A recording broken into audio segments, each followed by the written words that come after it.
Hari Om Namaskar to all of you. We'll see something more about the Sanatana Dharma. What does actually Sanatana means? What is that word? What is that? Sanatana Dharma, they say. We call that as Hindu Dharma. The very Hindu Dharma is based on Sanatana Dharma principles. So whether you call it as Hindu Dharma or Sanatana Dharma, it is one and the same. But what is the meaning of this Sanatana Dharma? Sanatana means it is age-old. Its origin cannot be traced. It is very age-old. When it came, how it came, nobody knows. So we call it as eternity, eternal, ever. It doesn't perish.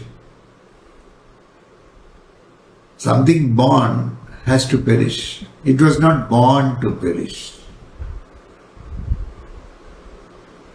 This Hindu Dharma was not born to perish. It can never perish because it is very eternal. And it is somewhere these principles will be a part of day-to-day life of every human, to whatever religion he may belong to. He may be doing it, but that finds a place in Sanatana Dharma. It is so age-old. And it is very vast. So many things have been told over a period of time by many saints, seers.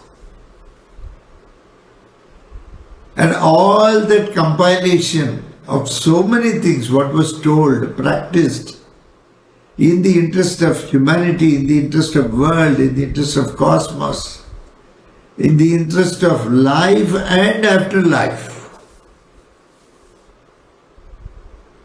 It takes care. And the faith people had in that Sanatana Dharma made them to follow the principles with total dedication and discipline. To follow something, your heart must be there, not your mind. If the mind is going to follow something, it will all be arithmetics and calculation, because mind does not accept anything without rationalization. Anything must be rational for it, anything must be logical for it to accept. Because the ahankar, the ego in the mind, needs to be convinced of something. The heart need not be convinced. The heart is so pure, it doesn't go into analysis. It doesn't jump to conclusions. The heart in the first place doesn't expect anything. The mind has got calculation because there is an expectation. Mind has got a destination. So the mind works for that destination, that goal. In the office or in business, the mind has to work because there is a destination. Every company has got its own goals, objectives, and they work for their goals, their objectives. So there are certain things which are probably pre-modeled, and one has to follow that, whether it has been followed or not, to achieve the objective, achieve the goal. So the mind brings in a concept of control, discipline in that particular frame of work within the parameters and coordinates set. Heart is more faith. Here the discipline comes more on account of faith. Here the discipline comes more on account of not expecting anything. Here the discipline comes more out of the immense faith one has in the system and feels that this is the way. That is where is sanatana dharma. That is why we call it eternity. Broadly, they will say the Sanatana Dharma has 5 big principles. First is tapas. Second is dana. Third is arjava. Fourth is ahimsa. And fifth is Satya vachana. Tapas. Tapas is penance. Normally we think penance means sitting, meditating, dhyana. No, penance is a much larger word. Renunciation, renounced. They will say he is a big saint. He has renounced the world. Renouncing. It all comes under tapas, not just dhyana, meditation, puja, not like that. Jokingly I used to say, today tapas means if one keeps away from social media, one keeps away from cell phone, that itself is tapas today. For one day if somebody does, it's a big tapas. Today everything is linked to cell phone. Without mobile nobody can operate. Even your identity is there. It is there, digitally recorded. Yes, of course, it is useful for today, for today's life. Science and technology provides a lot of remedy, joy for people who use that comfort. But tapas is beyond all that. Tapas is more spiritualistic. Tapas is more inner, and the penance-ful acts, any act done by the person in his life. Somebody comes forward to build houses for the poor, that is also tapas. Somebody comes forward to do a lot of good things for those who are not educated. They run educational institutions at a very reasonable cost, giving good education. The lecturers come forward for lesser money, they work, but still they want to impart that knowledge. For the kind of work what they do, the money what they receive may be pittance, that is also penance. They give knowledge to youngsters. Like this, in penance there are so many things which can be classified. So tapas means people start thinking of a rishi who sits in Padmasana and closes his eyes and meditates. Yes, that is also one of the forms. But there are many other forms. Somebody will be receiving the guest, because in our Sanatana Dharma we say Atithi Devo Bhava. The Atithi comes home, the guest comes home. Swayam we treat him as Bhagavan, Narayan, make him comfortable, give him food, give him rest, do some Pada Seva for him. To that extent one involves. That is also tapas. Tapas is not just the rishi sitting in the forest. Tapas is also just a householder or a homemaker sitting with the guest and offering food with all that gratitude and happiness, which the guest also shares. The guest shares some good information with them. He or she gives a lot of information on very good things that happened in their colony or near their home or in their town or in their country or in their nation, whatever it is. They convey all that. They give a sort of happiness They create a lot of positive vibes and positive energy. Very good aksharas are created in the environment, which makes people to think better and do things better. That is also tapas. So tapas can be in so many ways. Tapas is not restricted to a hermit sitting in the jungle. Tapas is every act of yours which is done without any selfishness for the cause of somebody else other than you should be falling under the category of tapas. So, this came to you because of the sanatana dharma which you have been following for thousands and thousands, lakhs of years. So, tapas is very, very important. Next comes is dana, charity. Charity are of many types. Some people give food, some people give clothing, some people give everything. So, that is all charity. The person to whom you donate must be a person who requires that at that point of time. You cannot give a charity to somebody. You cannot say, I have written all my property to my son. That is not charity. Even rightfully he will get it after your demise. But that is not charity. The charity is really the person should need it and you must supply it. There may be somebody sitting with a person. I know one person in Kolkata those days. Those days it was called Calcutta. Now you call it Kolkata. Is it not the original name of Kolkata?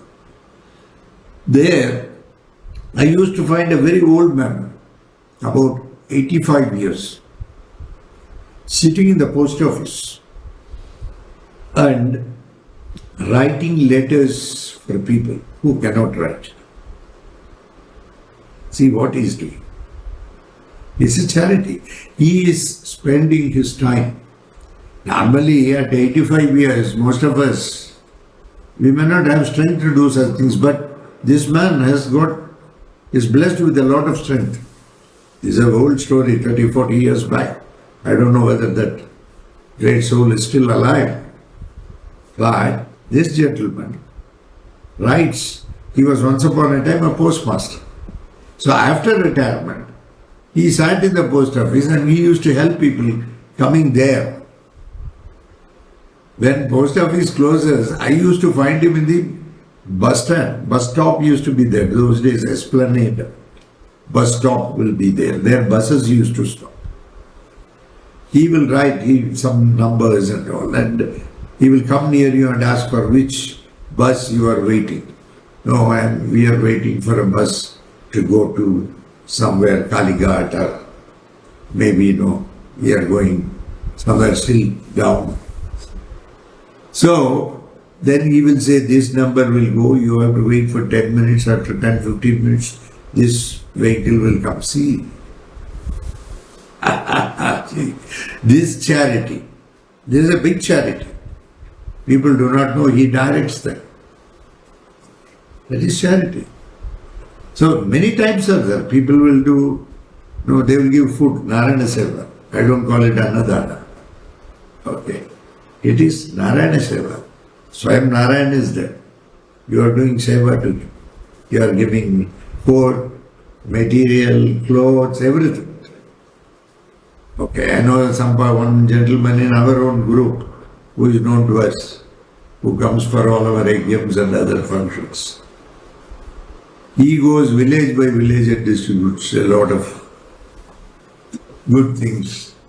He purchases provisions, vegetables, gives it to all needy people. People may have money, but still who will do? He goes, purchases, he identifies the people. Somebody was there, physically handicapped only, girl. She cannot walk, she will just push down and she will just, with her hands and legs, she will move down. They were having a very dilapidated structure building. There was He went completely repaired it. Dana. Even if you have money, how many people really do service? They have very big trusts are there, a lot of money is there. But they have their own way of doing it, and that sincerity is lost. So the sincerity is very important. Even in dana, next comes is arjava, sincerity. Straightforwardness, sincerity, steadfastness in doing anything, being committed to the subject, being totally dedicated to the subject, arjava. Totally loyal. Whatever you do, there must be sincerity in your doing it, not just for doing sake. Whatever it is. It should be done with all that steadfastness, sincerity, the way it has to be done. The way if you execute it, it will result in good output, good product. That kind of a sincerity, loyalty to what you do is arjava. See, sanatana dharma first spoke about tapas, then it came to dana, and now it speaks about arjava. Anything doing, it should be totally dedicated, sincere. Arjava. Next is ahimsa, non-violence. Under any circumstance, any act you do should not be violent.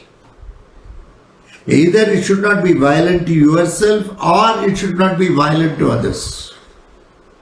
It should not be violent to the environment in which you live. It should not cause any mental disturbance to anybody at any point. Ahimsa is that. Himsa is violence. Ahimsa is non-violence. Even mentally, if you think something wrong for somebody, it is himsa. Because it gets transformed into negative aksharas. Even your negativity in thought brings negative aksharas in the environment, and it creates a lot of problem in the nature. It joins the dark forces, creates a lot of problem.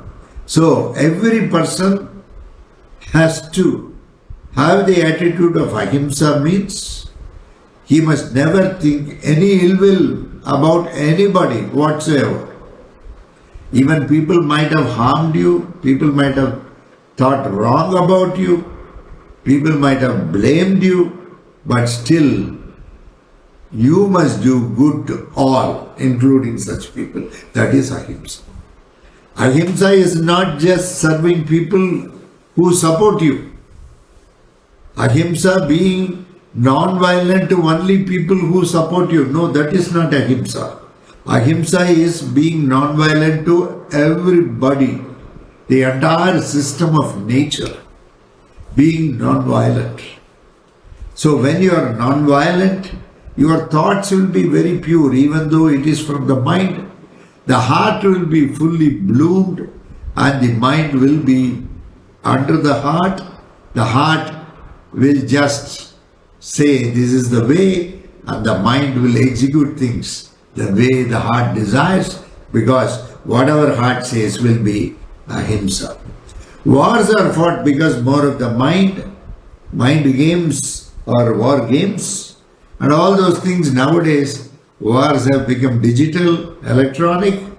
Even people have started waging war by manufacturing virus, data corruption. So many things are happening. Of course, the rule of law is always there.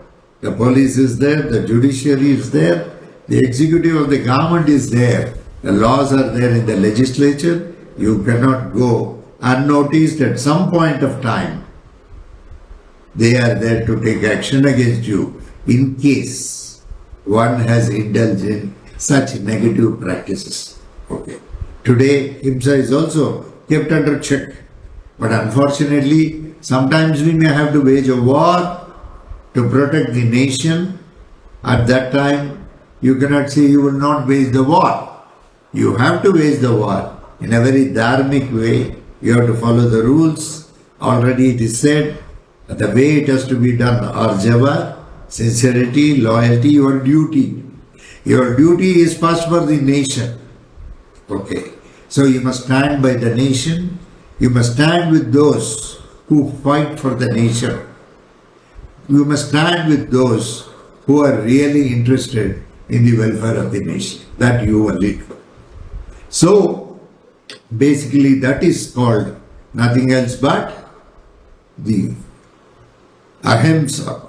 There is no himsa, that is ahimsa. And finally, Satya Vachana, they say.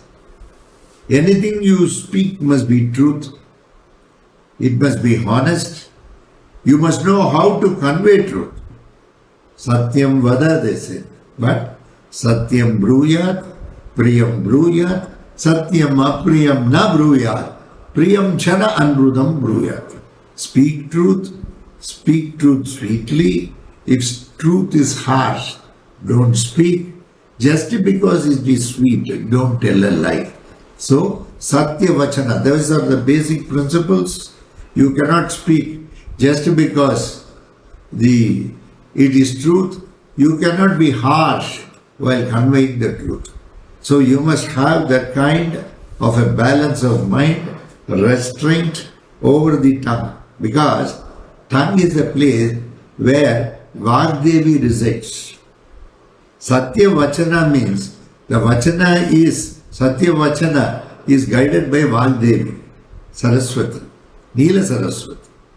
So whatever you say may come true. So even if suppose somebody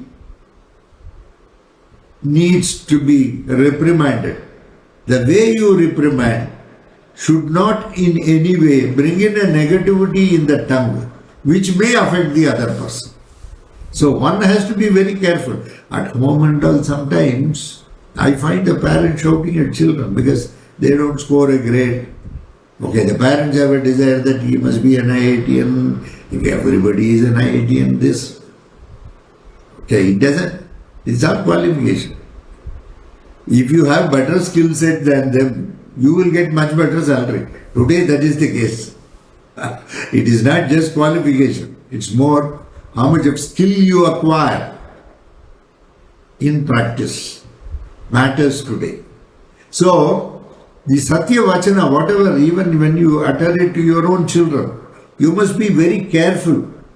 You must be very conscious while advising them so that you don't advise in a very negative way or you say throw up or you make some tantrums. That is not the way. You may have to correct them. You should have balance of mind. So Satya Vachana is very important. Okay, thank you very much. Bye-bye today. We saw a little bit on that. Further we will see how many days we can talk on this subject. Thank you.